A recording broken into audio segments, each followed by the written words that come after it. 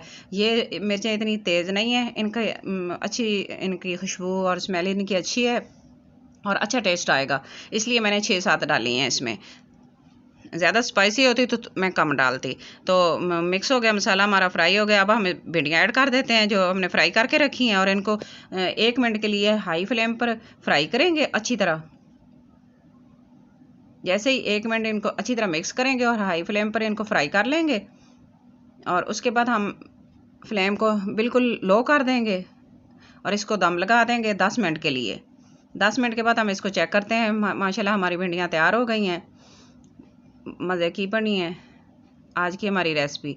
तो ये dish out करते हैं हम इसको और फाइनल लुक की तरफ जाएंगे और आपको आज की फाइनल लुक इनकी दिखाएंगे कि कैसी बनी है।